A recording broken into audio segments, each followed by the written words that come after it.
Bienvenidos a su canal de la Iglesia Bíblica Bautista, Razón para Vivir, con el pastor Jared Suárez.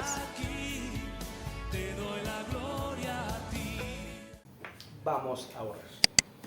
Señor y Padre nuestro, gracias porque tu palabra es fiel y es digna de ser tomada en cuenta por cada uno de nosotros. Así que, Padre, rogamos que tú nos hables a través de tu palabra y que podamos comprender en nuestra vida lo que quieres para cada uno de nosotros. Señor, guíanos a través de este tiempo y en el nombre de Cristo Jesús. Amén. Amén. Podemos tomar nuestro lugar. Y este es un pasaje que es muy interesante porque va a ser probada la fe no solamente del rey, sino de Israel. Dice, aconteció en el año 14 del rey Ezequías que Sennacherib, rey de Asiria, subió contra todas las ciudades fortificadas de Judá y las tomó. Aquí hay un dato interesante porque dice que en el año 14 del rey, Asiria ataca Israel en el 701, pero de alguna manera está hablando del 715 en este momento. Algo que de alguna manera se nota es que este rey, Ezequías, Hizkiyahu le llaman en hebreo, él ha tomado parte del reino, pero junto con su padre. Su padre es Acaz. Y si ustedes ven acerca de la historia de Acaz, es un rey que hizo lo malo ante los ojos de Jehová. Así que esto va en contra de los cánones de nuestro mundo que dicen padre malo, hijo malo, ¿no? Tenemos hasta dichos como de tal palo, tal astilla. Y sin embargo, aquí fue algo contrario porque Ezequías hizo lo bueno delante de Dios, aún teniendo un padre malo e idólatra. De hecho, Acaz hizo venir la idolatría y la depravación al pueblo de Israel. Algo de notar de Ezequías es que de alguna forma él vivió en este reinado, primero buscando quitar los lugares altos que su padre había puesto. ¿Y qué tenía de malo los lugares altos? Porque de alguna manera se van a mencionar, los lugares altos eran lugares de adoración. Pero esto es contrario a la palabra de Dios, porque Dios dijo, van a adorar en Jerusalén y van a adorar en el templo de Jerusalén. Y cuando se divide el templo, porque estamos hablando de rey del sur, Judá, y rey del norte, Israel. Israel ya había sido tomado, ya Samaria, la capital del reino del norte, había sido tomada. Entonces ahora venían por la parte sur, por Judá, y de alguna manera, cuando el reino del norte se instauró, esto fue después de Salomón, cuando Roboam y Jeroboam empezaron a reinar. Jeroboam en el reino del sur y Roboam en el reino del norte. Ellos de alguna manera dijeron, no podemos mandar a nuestra gente a adorar a Israel porque se van a quedar allá. Entonces hagamos Samaria la capital y allí vamos a poner lugares de adoración para que no vayan hasta Israel, hasta Jerusalén.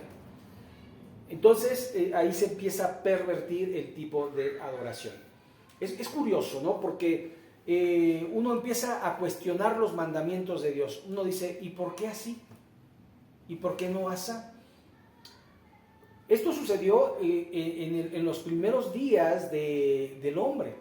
Si ustedes recuerdan a Caín y Abel. Abel ofreció un carnero. Abel ofreció frutas y verduras. ¿Por qué? Porque así le plació. Porque no tomó en cuenta el sacrificio que había hecho Dios por sus padres, Adán y Eva. Si ustedes recuerdan, cuando Adán y Eva pecan, Dios les había dicho que iban a morir.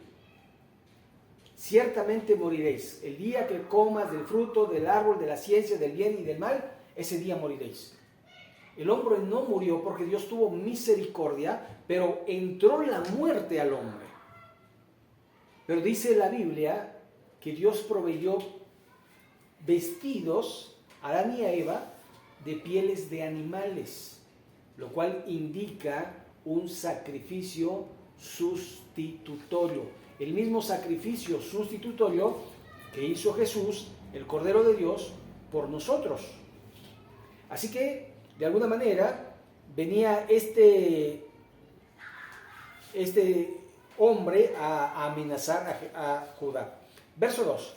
El rey de Asiria envió al Ramsacés, es un título, digamos, no es un nombre, sino un título, que era como el comandante de las fuerzas asirias, con un gran ejército. O sea, no lo mandó solo, sino había un gran ejército desde Laquis, que era la segunda ciudad más importante después de Jerusalén, contra el rey Ezequías, y acampó junto al acueducto del estanque de arriba, en el camino de la heredad del lavador. Entonces, aquí prácticamente se da el aviso, vienen los asirios, todos corren y se van a la ciudad amurallada, a Jerusalén. Y dice el verso 3, y salió Eliaquim, hijo de Hilcías, mayordomo, y Sebna, escriba, y Joa, hijo de Asaf, canciller, a los cuales dijo el Ramsacés: decid ahora Ezequías, el gran rey, el rey de Asiria, dice así. Aquí hay algo que notar. Primero, Ezequías no está presente. El rey de Judá no está presente.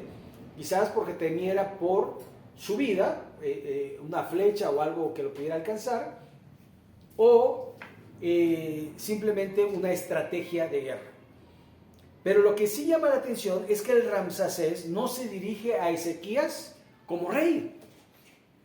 No dice rey Ezequías, nunca lo menciona, sino lo tutea. Le dice Ezequías. Porque fíjese lo que dice: el gran rey, el rey de Asiria, dice así. ¿Qué confianza es esta en que te apoyas? Yo digo que el consejo y poderío para la guerra de que tú hablas no son más que palabras vacías. Ahora bien, ¿en quién confías para que te rebeles contra mí? Ahora, esta pregunta nos las podemos hacer a nosotros mismos. ¿En quién confiamos? ¿En quién confiamos en nuestro día a día? ¿Confiamos en que tenemos un trabajo? ¿En que tenemos un esposo? ¿En que tenemos una propiedad? ¿En que tenemos vida? ¿En que tenemos salud? ¿En qué ponemos nuestra confianza? ¿En el primo? ¿En el tío? ¿En el gobernador? ¿En el presidente? ¿O en la presidenta? ¿En dónde hemos depositado nuestra confianza en el día a día? Así que le está haciendo esta pregunta, este cuestionamiento, para de alguna manera decir: en lo que confías es vano, para que te rebeles contra mí. Verso 6, he aquí que confías en este báculo, caña frágil en Egipto, en la cual si alguien se apoyare, se le entrará por la mano y la atravesará. Tal es el faraón, rey de Egipto, para con todos los que en él confían. Si ustedes recuerdan, ya Israel había hecho alianzas con Egipto. ¿Para qué? Para que les protegieran. De hecho, el rey del norte, para evitar la invasión, lo que había hecho era: pues te pago impuestos, pero no me invadas. No me invadas.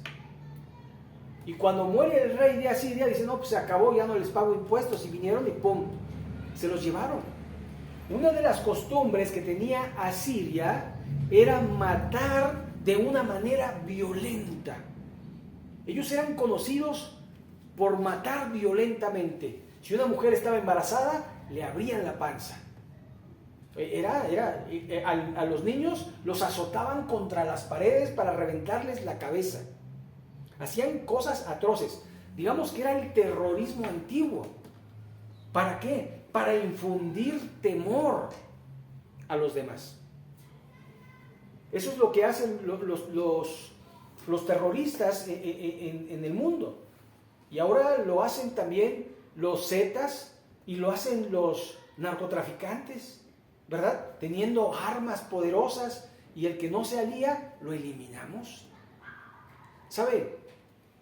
Las mismas estrategias que se hacían en el pasado se quieren hacer ahora en el presente por los malos. Así que Egipto no. Y Dios le había dicho, no confíes en Egipto. Pero verso 7 dice, y si me dices, en Jehová nuestro Dios confiamos, ¿no es este aquel cuyos lugares, hablando de Ezequías, altos y cuyos altares hizo quitar Ezequías, y dijo a Judá y a Jerusalén, delante de estos altares adoraréis? ¿Sabe? De alguna manera lo que estaba diciendo es, si ya no tienes tantos lugares para adorar, seguramente Dios está enojado contigo. ¿Sabe? Muchas veces la gente deposita su fe en cosas materiales. Por ejemplo, en un templo. La gente piensa que Dios está en los templos. Y en los templos, guarda compostura, pórtate bien, no digas malas palabras. Y ahí todos son santos, santos, santos. Porque creen que en un lugar material, allí está Dios. Pero Dios prometió que habitaría en los corazones de las personas. Dice, haré habitación en vosotros. Y después Pablo, en el capítulo 3 de la primera carta a los Corintios, dice, ¿o ignoráis que vuestro cuerpo es templo de Dios? Así que Dios habita en nuestro ser, por lo tanto, no nos debemos de cuidar en dónde andamos ni nada de eso, porque Dios nos mira día y noche, Él nos observa. Así que, dice, pues ya no tienes tantos altares, pues ya no te van a hacer tanto caso. Es la idea de muchas personas que si hacen tantas cosas, Dios les va a escuchar. Verso 8. Ahora pues, yo te ruego que des rehenes al rey de Asiria, y yo te daré 2,000 caballos, si tú puedes dar jinetes que cabalguen sobre ellos. Y aquí está la trampa, ríndete. Manda rehenes. Lo primero que vas a hacer es mandar rehenes. Esto es como firmar tu rendición. Yo te voy a dar a cambio caballos, los que puedas montar. No tenía 2,000 y el Ramsacés lo sabía. Se estaba burlando prácticamente de él. Pero le dice, ríndete y manda estos rehenes a Siria, y vamos a ver cómo vamos a trabajar. Dice, ¿cómo pues podrá resistir a un capitán, al menor de los siervos de mi señor, aunque estés confiado en Egipto con sus carros y su gente de a caballo? Es decir, tu confianza es nula, no vas a poder conmigo. El Ramsacés no solo hablaba sarcásticamente, sino hablaba de una manera prepotente y egocéntrica. Verso 10. ¿Acaso vine yo ahora a esta tierra para destruirla sin Jehová? Es decir, Dios me acompaña. Su Dios fue el que me dijo que yo viniera. Jehová me dijo, sube a esta tierra y destrúyela. ¿Sabe? Esto es para matar de alguna manera todo ánimo que pudiera llegar a tener el pueblo de que Dios estaba con ellos. ¿Cómo? ¿Conoce a nuestro Dios? ¿Cómo Dios le dijo que viniera? ¿Sabe? Muchas veces nuestra conciencia nos acusa, porque Dios les había dicho al pueblo de Israel, si no sirvieres a otros dioses, yo les protegeré, les fortaleceré, les fortificaré, les haré fuertes y les haré fértiles. Pero si no, vendrán de otros lugares y serán llevados cautivos. Se los dijo cuando Moisés, antes de que muriera Moisés, se los dijo antes de entrar a la tierra prometida. No hagáis como los pueblos, ni sus costumbres. En la vida cristiana se semeja así. El cristiano debe ser diferente a como el mundo trabaja, al como el mundo lo es. ¿Sabe? Hay dichos que dicen, todo el mundo lo hace. Pero tú como cristiano no debes hacer como el mundo. El apóstol Juan, en el 2:14 de la primera carta de Juan, nos dice, no améis al mundo ni las cosas que están en el mundo, porque el deseo de los ojos, el deseo de la carne y la vanagloria de la vida no proceden de Dios, sino del mundo. Y el mundo pasa y sus deseos, pero el que hace la voluntad de Dios permanece para siempre. Así que es una cuestión de definición. Si soy cristiano, tengo que mostrarme como cristiano. ¿Sabe? La gente tiene que preguntarte por qué tú no eres como los demás, por qué tú no vas a esos lugares como los demás, por qué tú no dices groserías, por qué tú oras cuando hay alimentos, por qué tú cantas himnos cristianos, por qué tú eres diferente. Porque no te lo van a preguntar si eres como los demás, si hablas como los demás. Dios va a mostrarte su gracia cuando tú de alguna manera digas, soy hijo de Dios. ¿Sabe que ahora hay un futbolista argentino-mexicano que fue a jugar allá a Italia? Y ese muchacho tiene 21 años. Ese muchacho es cristiano. Y entonces los focos, los reflectores están para ver si se comporta como cristiano. Siendo famoso, teniendo fortuna, puede ser tentado. Pero él hasta este momento da testimonio. Y siempre le está dando la gloria a Dios. Y dice, gracias a Dios, porque Él está permitiéndome vivir este sueño. Gracias a Dios. ¿Sabe?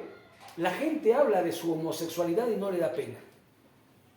La gente habla de sus perversiones y no le da pena. La gente bebe en público, se emborracha en público y no le da pena. La gente se mete a los moteles y no le da pena. Y los cristianos están avergonzados de decir que son cristianos. Les da pena cantar cantos cristianos. Les da pena llevar una Biblia. Les da pena decir que van a la iglesia. Pero el mundo no le da pena. Y lo peor de todo es que el mundo propaga en los cristianos una vida semicristiana. Así que de alguna manera tenemos que definirnos como hijos de Dios. Si somos hijos de Dios, vivamos como hijos de Dios. Así que sigue diciendo el texto, verso 11, entonces dijo Eliaquim, Sebna y Joa al Ransacés, te rogamos, hables a tus siervos en arameo, porque nosotros lo entendemos, y no hables con nosotros en lengua de Judá, porque lo oye el pueblo que está sobre el muro. Es como decir, no hagas para que hagas. Para ellos fue como psicología inversa, ¿no? Porque el arameo era usado, digamos, en la forma de gobierno. Haga de cuenta que es el lenguaje político. Pero el pueblo hablaba el idioma de Judá, el hebreo. Ahora el Ramsacés, cuando escucha esto, se aprovecha, Porque dice el verso 12, y dijo el Ramsés, ¿acaso me envió mi Señor a que dijese estas palabras a ti y a tu Señor, y no a los hombres que están sobre el muro, expuestos a comer su estiércol y a beber su orina con vosotros? O sea, pueden evitarse eso. Lo que estaba haciendo era atemorizar al pueblo para que el pueblo dijera, ¿saben qué? Nos rendimos. No vamos a poder. No vamos a poder. ¿Saben que Isaías, su ministerio duró 60 años? Y el que vio todo esto fue Jeremías. Y Jeremías escribe las lamentaciones porque el pueblo precisamente hizo esto. Y no solamente comió estiércol, sino también se comieron a sus niños. Fue una cosa que definitivamente el pueblo de Israel vivió. Si alguien dice que el holocausto de Hitler fue tremendo, los judíos han vivido tremendas cosas por la simple razón de que se alejaron del Dios viviente.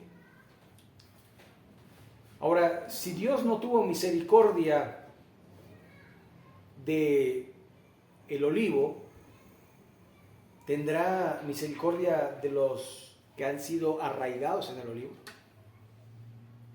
Por esa razón, no podemos jugar a que Dios va a perdonar mis pecados. Ay, el Señor ya perdonó todos mis pecados, hasta los que no he cometido ya los perdonó. Y por eso tengo derecho a pecar. No debemos pensar así, debemos de santificar el nombre de Dios en nuestras vidas. Verso 13, entonces el Ramsés se puso en pie y gritó a gran voz con lengua de Judá diciendo, oíd las palabras del gran rey, el rey de Asiria. El rey dice así, no os engañe Ezequías, porque no os podrá librar. Ni os haga Ezequías confiar en Jehová, diciendo ciertamente Jehová nos librará. No será entregada esta ciudad en manos del rey de Asiria. No escuchéis a Ezequías, porque así dice el rey de Asiria, haced conmigo paz y salid a mí y coma cada uno de su viña y cada uno de su higuera y beba cada uno las aguas de su pozo, hasta que yo venga y los lleve a tierra como la vuestra, tierra de grano, de vino, tierra de pan y de viñas. Lo que estaba haciendo es lo que los sicarios hacen ahora.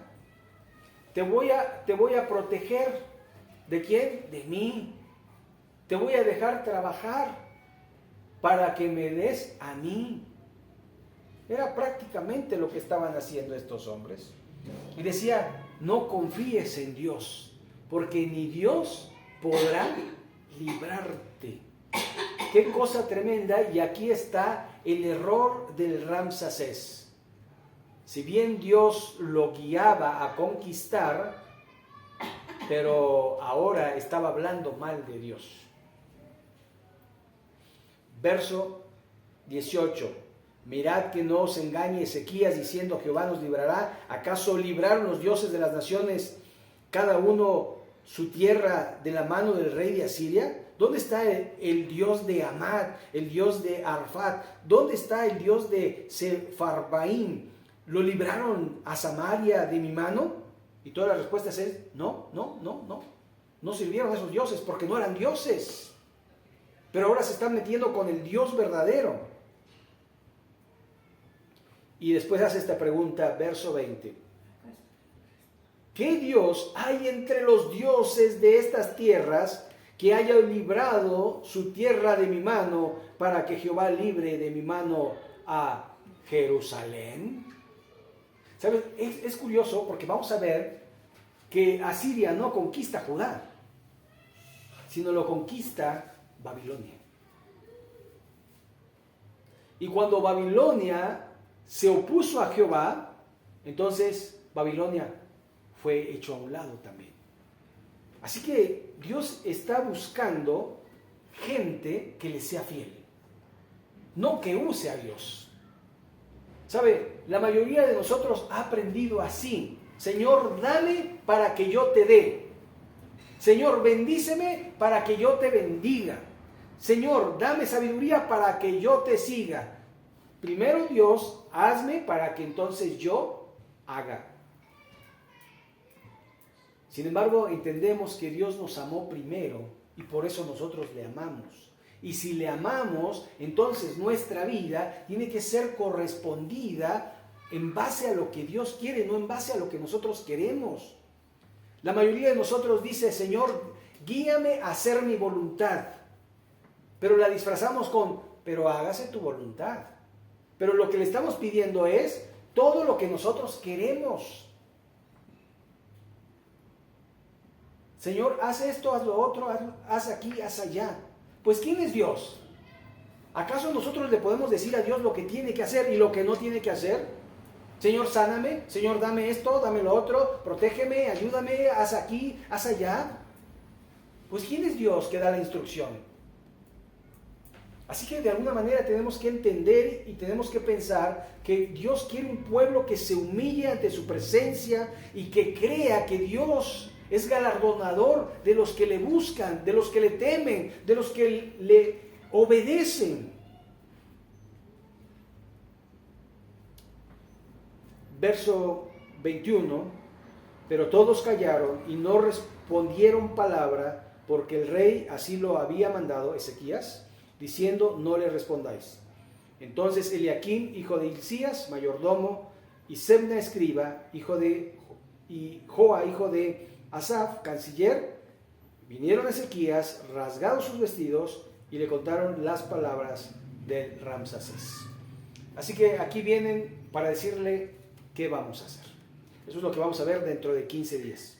¿Qué es lo que va a hacer Ezequías? Pero mientras, pregúntate, ¿qué hubieras hecho tú? ¿Te hubiera ganado el temor y hubieras dicho, sí, lo que tú digas, Ramsacés, aquí estamos, haz lo que quieras con nosotros, pero no nos mates? ¿Qué harías tú? ¿Qué haría yo? Esa es la pregunta que de alguna manera tenemos que hacernos. ¿Verdaderamente estamos confiando en Dios en las buenas y en las malas? ¿O solo en las buenas y en las malas dudamos que Él es Dios? Cuando hay abundancia, Señor, tú eres Dios. Cuando hay escasez, ¿dónde estás, Dios? Cuando hay salud, tú eres Dios. Pero cuando hay enfermedad, ¿dónde estás, Dios? ¿Acaso Dios no está? ¿O acaso Dios permite las cosas para hacernos crecer en fe? Porque no solamente recibiremos el bien, sino también el mal recibiremos. Pero debemos decir, Dios dio, Dios quitó, sea el nombre de Jehová bendito. Amén. Vamos a orar, vamos a concluir en esta tarde. Vamos a poner nuestras vidas delante de nuestro Dios.